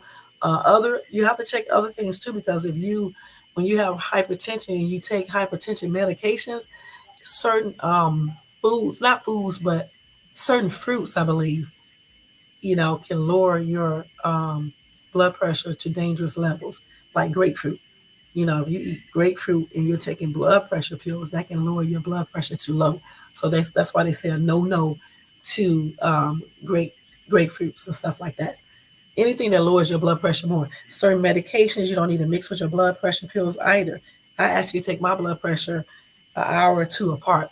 Now, if your cardiologist or your doctor tell you to take yours together, you can do that. But I don't take meds together, okay? Because I'm not trying to have a what's the name, you know, mixing them up and shit and have an overdose or some shit, And so I take my blood pressure medications, you know, hour apart or 2 hours apart or something like that. And I certainly am not going to mix my blood pressure pills with no multivitamin or other medications. Okay. Like for example, if you got to take your hypertension pills, right? But you got a headache, you have to weigh the pros and the cons. Okay. If you want to keep that blood pressure stabilized, I would suggest that you take your blood pressure pill. Okay. And deal with the headache a little bit. Now, granted, having a headache can possibly raise your blood pressure. Okay. So you can also do this. You can do a temple massage. Wherever your head hurts at, you can actually do a massage in that area. Lay down, do that, calm your brain, relax, and you'll be shocked what you can do by just doing that until an hour later or maybe 2 hours later. Then you can go ahead and take your headache pain reliever. And usually it's like Tylenol, because if you take, what is the other shit called? Um, Ibuprofen, right? I know I just said that wrong. Ibuprofen. If you take if you take that, now sometimes doctors do give you that anyway because the pros outweighs the cons. But I think ibuprofen, when you have hypertension, can elevate your blood pressure. Let me check that to make sure. Hold on. Why shouldn't you take ibuprofen if you have hypertension? According to drugs.com, be careful when taking ibuprofen with blood pressure medicines because the combination may cause serious damage to the kidneys of susceptible people. Also, that can also impair the effectiveness of common blood pressure medicines like ACE inhibitors and beta blockers. Okay, so that's another reason why you don't want to take that unless your doctor tell you to take it. Because I have taken it a few times, but not a long time. But otherwise, when you have a headache and you are taking hypertension medication, the safest one is to take Tylenol, even though acetylene can cause liver damage if you take it too much or if you take too high of a dosage. You know what I'm saying? You just have to watch everything. You need to read, everything and read about your medications and weigh the pros and cons. Don't mix these medications together unless your doctor tell you can. When you go get your medications from the pharmacy, make sure you check in your medicines to make sure it matches the description on the daggone label. Okay. And because like one time they handed me some medication for another patient, and she had some other stuff going on with her heart. And if I would have wasn't looking and would have took that, yeah, my kids, my husband could have sued, but shit, I would be dead. So that's why you should be looking at your meds, making sure that your medicine matches the picture and the numbers are the same. Okay. And then you can ask your pharmacy, you can confirm with your pharmacy if you can take that medication with another medication. Okay. Plus you can look yourself. You go online to Mayo Clinic. I think they have a site there that you can check the drugs and see if you can take drugs together or not. Me, I don't take drugs together. I told you guys that before. I just don't. I don't feel comfortable doing it. And I just don't do it. You know what I'm saying? Because you hear too many stories of people, especially stars, mixing shit together and they end up overdosing and dying. So no, I'm not taking these meds together, especially no blood pressure pills. But some blood pressure pills are meant to take together if your doctor is telling you to take them together. But mine are not meant to take them together. So it's a lot of ways. Like if you have hypertension, there's a lot of things you have to do, but you have to be willing to do these things. You have to take your health serious. Okay. And you have to do these things so you can stay healthy, so you can keep your blood pressure down, so you won't go blind or have kidney damage or other organ problems, because hypertension can mess up a lot of shit. It can have you messed up. Hey, Iceman, what's up? I know I'm getting ready to butcher this word. Naproxen, right? I think that's how you say it. Yeah, I took that before. I took that for extreme pain, I think. I can't remember and stuff. But thank you for telling me. Yeah, I got some of that right now. But you have hypertension too, Iceman, if you're still here. But with hypertension though, it can be controlled if you just take the time to make that happen. Less stress, less salt, more exercise. If your doctor said you can exercise, if you can't exercise, go for walks, at least 30 minutes, some stretching, some self massaging. If you can't afford to go to a masseuse, eating more foods, non-sugary ones, okay? Unless you don't have pre-diabetes or diabetes, you can just eat whatever you want to. If your numbers are real low, okay? If not too low, just the normal levels. Because I think if you get pre-diabetes, I can't remember the numbers. I think it's like 5.5 or 5.6 and up. That means that you are pre-diabetic until it gets to like 6.0, I think. I can't remember, but me, I would like to aim for my sugar to be 5.4 or 3. Okay. So if you wanted to be like that, you just don't want to be doing all that sugary shit. Let me check that to make sure. What are the numbers for pre-diabetes? According to CDC, a fasting blood sugar level of 99 milligrams per deciliter or lower is normal. 100 to 125 milligrams per deciliter indicates you have prediabetes, and 126 milligrams per deciliter or higher indicates you have diabetes. Okay, but they do two different tests, okay? This one right here I think, is like that faster test that they do on a prick of your, I'm trying to think, how do they do that? On a finger, I think, I can't remember. But it's another one they take from your vein, I guess. Or what is it, vein? I'll be looking, see, goddamn, I might be forgetting y'all when I get on camera. When they take your blood, okay, that's the other one that goes, that would tell you if your blood, if your numbers range between 5 point something all the way up. That's the test I'm talking about. Let me see what that, I can't remember what that test is called. Let me just look over here. What are the tests that they do to check you for diabetes? Here's a summary from CDC. So tests for type I'm 1 talking diabetes, about, type 2 diabetes, and prediabetes. A1C test. The A1C test measures your average blood sugar level over the past 2 or 3 months. Fasting blood sugar test, glucose tolerance test, random blood sugar test, and more. So I'm thinking the one I'm talking about, maybe the A1C test. Okay, because that's the one that you have to fast, I think. You have to fast, and they are checking to see if your sugar levels are normal for the past 2 to 3 months. The other one, I think, just check to see if your sugar is normal for a day or something like that. I can't remember. Let me see. What are the pre-diabetic range for the A1C test?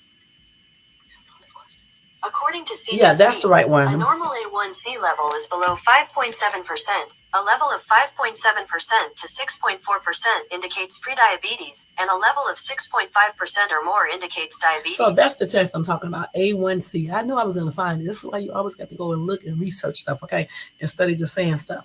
So that's the one I'm talking about, the more extensive one, the A1C test, the one where you have to go in and you have to fast, and they're checking your blood. They take your blood and they checking it over a 30 or 60-day time. I think that's what they said. So I'm aiming, mine is below 5.7 now. However, it's 5.6. So me being like I am and not, I be knowing stuff about the medical stuff, I don't want mine at 5.6.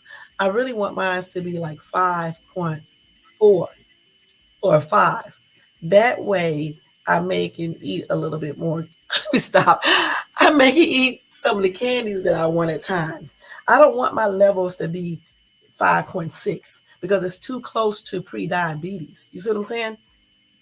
Because I'm telling you, those numbers, they claim those, it takes a while for that number to reach all the way up to diabetes. But why would you even want to take the chance to get all the way up to 6.5% or 6.4%?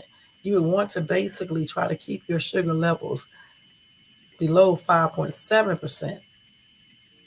And right now, the last time I checked, mine was at like 5.6%. But I'm going to tell y'all straight up, it used to be 5.9%, and it went down. So I'm glad about that. So that's why I say when you are trying to maintain your blood pressure, at the same time, you still need to watch your sugar levels because you don't want to develop diabetes, especially if you already have hypertension. See what I'm saying? So you just want to watch that sugar level as well. And when you get your sugar taken, not that quick one they do in the office, but when they take your blood out your arm to check your A1C levels, and you look at that and it's below 5.7, that's a good thing. All right? Because once it gets to 5.7 to 6.4%, that's pre-diabetes. And if it get up to 6.5%, you have full-blown diabetes. And some people say you can reverse diabetes, but I'd be like, why even take the chance of catching diabetes? You know what I'm saying? You would just basically try to keep your numbers low. And at the same time, if you have hypertension, you keep your sugars low, not too low though, because you need sugar, but you keep that level low, 5.6%, somewhere around that, that's going to make your body overall better and better able to handle and deal with hypertension. In other words, you don't need a bunch of damn things at one time. Okay. You don't need hypertension with diabetes too. That's what I'm trying to say. Now, if you have hypertension and diabetes, the only thing that you can basically do is try to reverse the diabetes and maybe the hypertension as well if you can, or just try to control it. By making sure you don't be eating sugary stuff, white breads, white pasta, white flour, eating cakes and shit, cookies and shit, processed foods and meats out at these restaurants and shit. You can't be doing all of that. My cardiologist told me don't eat at no fast food restaurant, even the healthy ones. Even though I be still doing it, but I'm gonna have to stop. You know, because he said, you never know what you're eating. And then you need to go to a cardiologist too because they specialize in the heart. That's what I go to a cardiologist, about my hypertension because, they know about the heart. They can be checking you, putting you on the echocardiogram to make sure that heart is pumping correctly, the arteries and stuff and everything is doing like it should be doing. Make sure oxygen is getting throughout your body like it should be, making sure that heart is pumping, make sure all four chambers are working correctly and everything because there's so many things that can go wrong with your heart. It's ridiculous. You know what I'm saying? So, yeah, so it's good to go to a cardiologist because, really, if you have hypertension, I really think that you should be going to one. I've been going to a cardiologist ever since I was 30 something. The youngest person in a cardiologist all the time, you know. And they even checked my what do you call it, angiogram? I even had an angiogram done at a young age. I had that done just to make sure, because I was telling them that my heart was hurting and they couldn't figure out why my heart was hurting. So they did the angiogram to make sure no arteries or anything was clogged up and everything was good. That's something you have to know too. You need to know. They don't just give you angiograms though. I'm just tell you that straight up. You just don't go get those. You got to have like pain in your chest or something like that in order to get those. But I'm glad that I got one because it basically told me, what's the percentage of my what they call it when they tell you how clogged your arteries are. Mine is real good because it's not clogged. At least the last time I went, it wasn't. And my what is it, carotid artery isn't clogged at all. So that's good. And a lot of people don't know these type of things. You know what I'm saying? So it's ways that you can control your blood pressure to keep it low. You just have to work at it and do what you need to do, and just have faith, and do what you need to do. You don't have to have your blood pressure being sky high. Mine was always been controlled. Recently it's been fluctuating because of the blood pressure pills that I'm taking now, for different reasons, because they had to put me on a different type of blood pressure. I'm not going to disclose all of that, okay? But yeah, so I'm on a different type of blood pressure, but that's the only reason why my blood pressure will fluctuate down or too low. And that's why my doctor, when I talked to him, he told me, I confirmed it with him how to regulate, my pills and stuff. So if my blood pressure go too high, I'll increase one of my pills. And if it goes too low, I'll won't take the other pill. A lot of people don't know how to do all of that. And he was like, damn, I need to call you in here to assist me, when I go on vacation, because he was shocked that I knew all of that. But like I told him, I read about everything and I always wanted to be a doctor. I was just scared, back then I was just scared. You know what I'm saying? Just timid and every damn thing else. And just very negative about myself. So when I went to school for that, I went to a special high school for medical, right? Even when I first went to college, I just didn't have enough, what's the name, to get through that. You know what I'm saying? But if I was younger now, I would probably go ahead and go to college again to be a doctor and go to medical school. Yeah. Because damn, I be knowing every damn thing when I go to the doctor. Y'all think I'm be joking. Even when I had my children, damn, I would go to the doctor and be telling them all types of stuff, and they would be like shocked. You know how many compliments I have gotten from doctors because I be saying shit. I be like, even when my kids call me and tell me that their children are sick, I be telling them what's wrong with their kids before they even go to the doctor. It'd be so damn funny. Just like when my daughter called me talking about her chest was hurt. I'm like, girl, you are not having no heart attack, girl. It's probably costochondritis. Okay, she didn't even know what costochondritis was. And then when she went to the emergency room, they checked her stuff and they said the same damn thing. You know, so you know, I be guessing on, I be knowing, some things, not everything, but for the most part, I be knowing a lot of stuff. And I have always read about different things related to medical and things like that. And that's why I do know how to regulate my pills and not is am I using the right word? Let me see. Regulate. That's how I know how to do my pills. You know what I'm saying? I think it is regulate, but that's how I know how to do that. You know what I'm saying? And everything. And other things like dealing with these allergies that I have, because I just had an allergic reaction 3 days ago. I'm not gonna tell y'all where. This is crazy. And so I was like sitting up and thinking to myself, what the heck are you using to keep you having these damn allergic reactions? It's something that you're doing. And I'm sitting up here looking at the chemicals and everything and checking it on my little paper to see if I'm allergic to any of those chemicals is on that list. None of them was there. However, just because they're not on that list, it doesn't mean that I'm not allergic to something else. So my ass is like, I'm gonna stop using certain things. And when I did that, the allergic reaction is clearing up. But then last night I slipped up again and used something, and I could tell the allergic reaction was trying to come back. So now I know I cannot use the product that I was using last night. I don't know what I'm gonna use though, y'all. I really just don't know. But I'm gonna have to figure out something. You know what I'm saying? Because clearly, with the things that I'm using is causing these allergic reactions. And even when I went to my allergist, I didn't even know that sometimes allergic reactions can take a week to come through. Because that's what happened with my hair, y'all. When I put that dye in my hair, it didn't do nothing for like 5 or 6 days. And all of a sudden, when I got out there to San Diego Zoo, that's when that shit started doing the most. And my scalp started burning and doing all types of weird shit. You know what I'm saying? So some allergic reactions don't even happen immediately, not even in 24 hours. So that's why I carry a pen with me, an EpiPen, because I'm allergic to a lot of shit. I'm allergic to all latex, all types of shit. It's some weird stuff. You know what I'm saying? So you got this, be reading medical stuff. You have to talk to your doctors. You have to read about different type of diseases and illnesses and all types of stuff so you can be able to take care of yourself, so you can avoid catching certain things. You just got to do that for yourself. I don't know how people go to doctors and don't know anything about their bodies. It's kind of strange. Just don't know anything about their bodies. Never look at their bodies. Never examine anything. Don't know what the doctor is talking about. Don't understand any type of medical words. Damn, it's not hard. Shit, you can even write down stuff. So when you go to the doctor, you can actually talk to your doctor and tell him what's going on. Also make recommendations, what you think you would want to do. Because like I do it all the time with my doctor. Shit, he was like, I forgot what he was asking me. No, I was telling him what I need to do. It was so damn funny because I was like, okay, so my blood pressure, since you are changing my blood pressure medication, if my blood pressure fluctuates, so that means that I should probably lower my dosage of my other pill so I can get that blood pressure.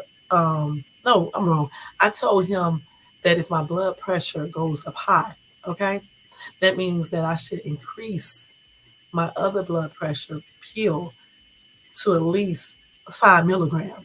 Okay, I don't need to take. No, what I say is okay. My blood pressure. I was telling him that if my blood pressure goes too high, I was telling him then I'll just stop taking Metatopo Okay, I think I said that right. Okay.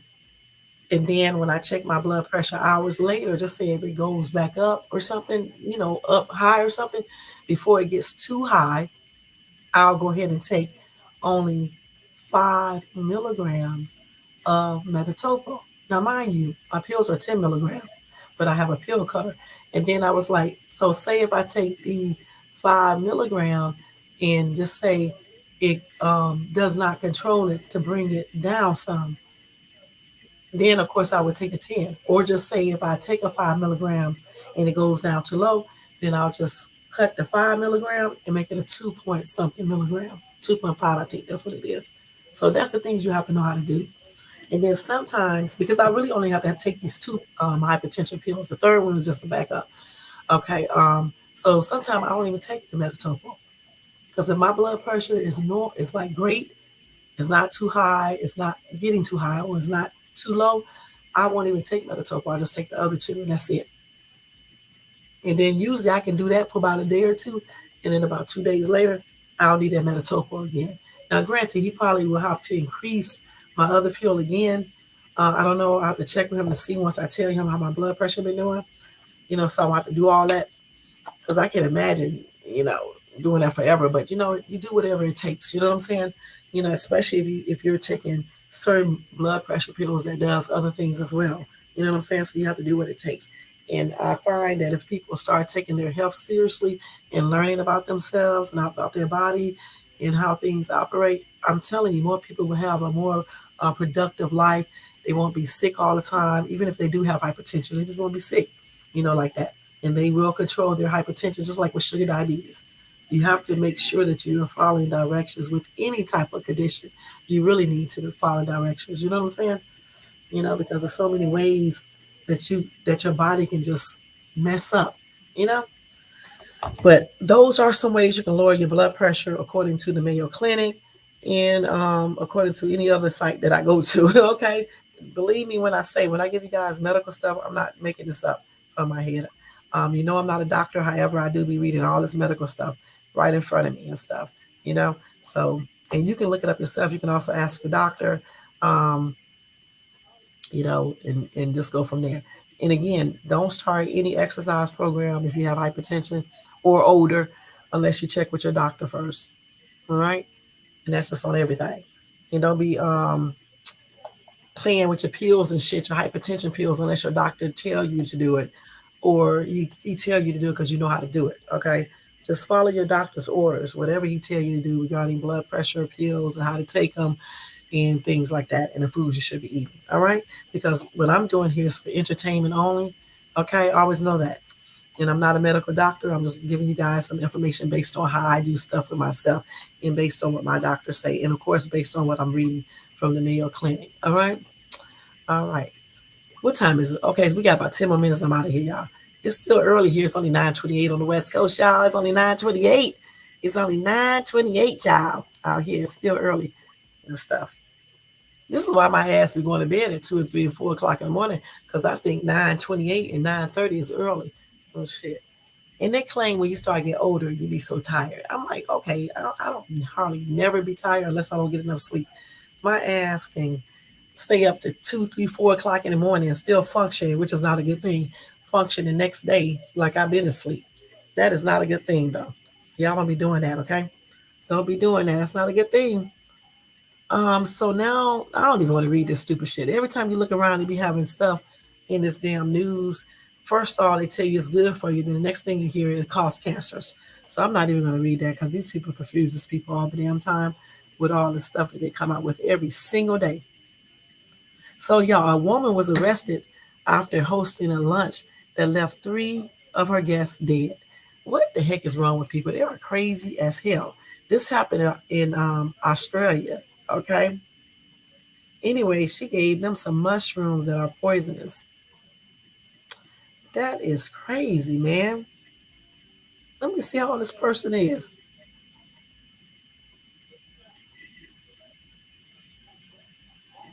So she killed, oh, wait a minute. Okay, let's see. So they all got sick. Okay, let's see. I thought they said they died. No, they died. The hell they talking? 3 guests died from the mushrooms poisoning. The only one out of all those people, 4 people, 4 of our guests were hospitalized. And the only person survived was a local pastor. He was the only one who survived. And he spent almost 2 months gravely ill in a hospital before being released on September the 23rd.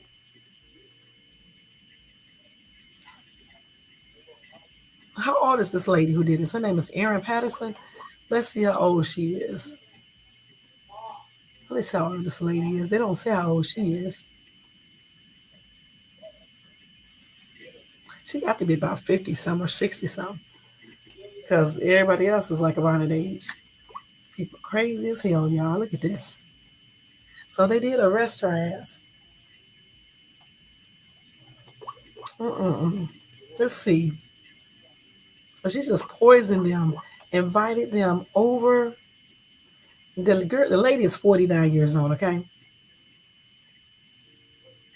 49 years old. She just invited them over and fed them poison mushrooms. For what reason?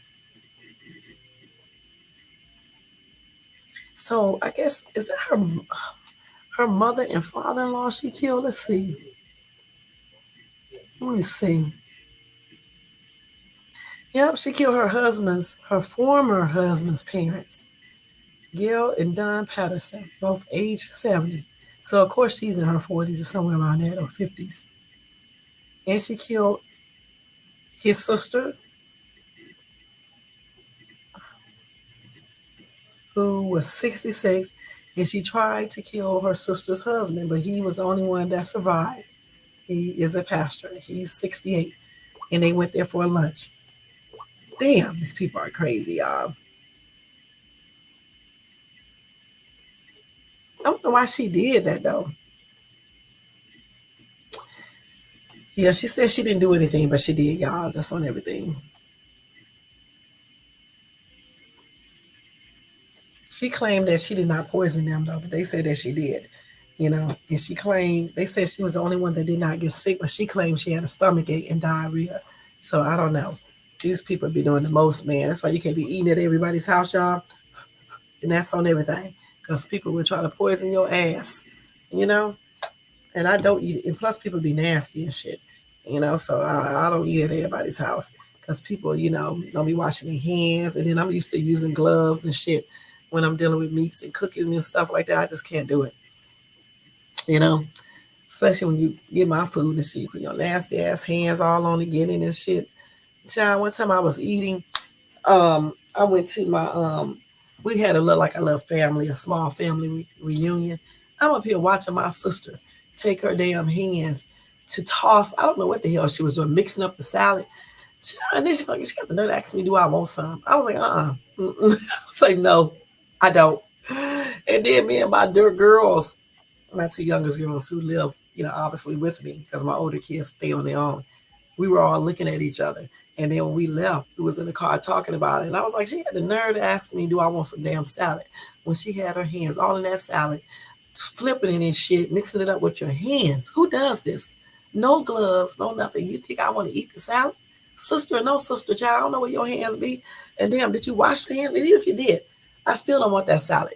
Okay? I don't want nobody's hands all in my salad. It's like, even like when you go get pizza and I see them in there flipping and flopping that damn pizza around all on the arms and shit and stuff without gloves on. I do not want that pizza because, good and damn well when that pizza be on your arms and stuff, you got your dead skin cells going to be right on it. No, that's all right. I'm like, no, no, no. So I go to a pizza place that does not flip that shit all around like that. That's why I eat Blaze pizza, okay? Because I don't want my pizza flipped all over your damn hands and your fingernails, and then you think I want to eat that? No way. So no, no, y'all, I don't play all that shit. So yeah, my sister tripped me out when she did that day. I was like, girl, I didn't tell her that, but I was saying that to my daughters. I was like, she must be fucking crazy if she think I want that salad. And you had your hands all through it and stuff, tossing the damn salad. Why are you doing it with your hands anyway? Why? You know, what's the purpose of that?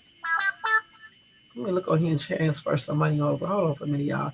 Because I got some stuff going through. Hold on. I need to transfer some over. Let me make sure it came through my account. Okay, let me transfer. Let me see how much this is real quick. Hold on. Let me see. One bill is like 70. Let's see, 70. And the other one is, what did I say that bill is? 60. $130? Is that right? Hold on, I gotta check because I'm gonna make sure that's right. Let me look at here and see how much this damn bill is. Let me check this to see. I think it is $70 now, for real, for real. Let me see.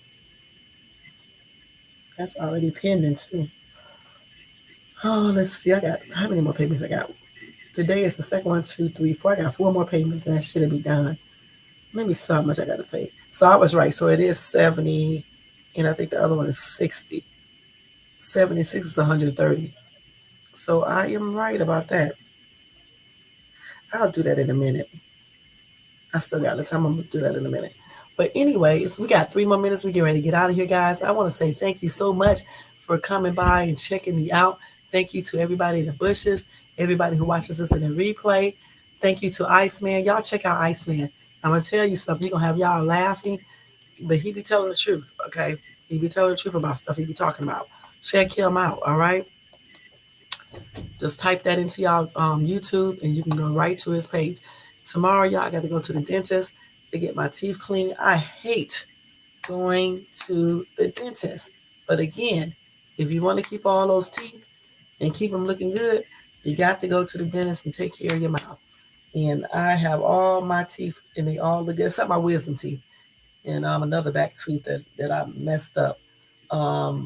Other than that, I got all my teeth and everything looks good in my mouth. So that comes from going to the dentist, and flossing and taking care of your teeth. Don't believe them when they say you have to start losing your teeth as you get older. Yeah, maybe when you get 70 and 80, I don't know. But when your ass is in your 50s and mid 40s, you should still have teeth, even in your 60s. You know what I'm saying? Unless you have some type of disease going on or something like that you didn't make happen, then that's understandable. But other than that, you should be keeping those pearly whites looking good and healthy. And so tomorrow I got to go to the dentist, which I hate going to the dentist. So y'all wish me blessings with that dentist, okay? Other than that, guys, thank you so much for tuning in. Don't forget to thumbs up this video if you enjoyed this conversation, these topics tonight, the content overall. Also hit the bell notification so you can be notified of any upcoming videos, and subscribe to the channel if you're not subscribed. All right, Shades Tube was back again, y'all, but now she's getting ready to get out of here. Y'all have a good remaining night. Happy and blessed Friday. I'll see you guys tomorrow sometime. I don't know if it's going to be probably around 7:30 or either 8 or somewhere around that time, Pacific Standard Time, okay? Y'all have a beautiful work day, beautiful Friday too, all right? And I'll see you guys in my next video. And don't forget, if you want to show support to this channel, you can do that by doing a Cash App, $2 Shades Tube. All Cash App donations go to better this channel, all right? Y'all have a good night.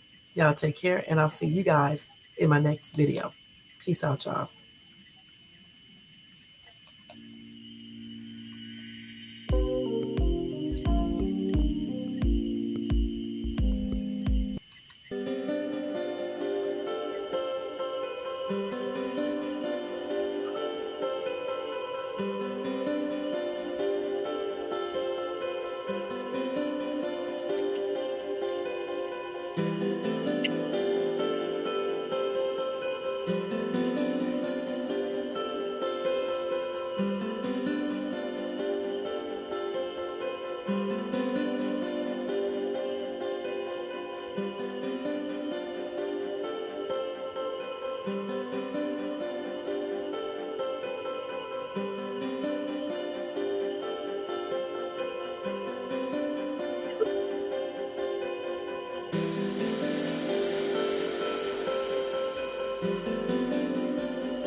Good night, y'all.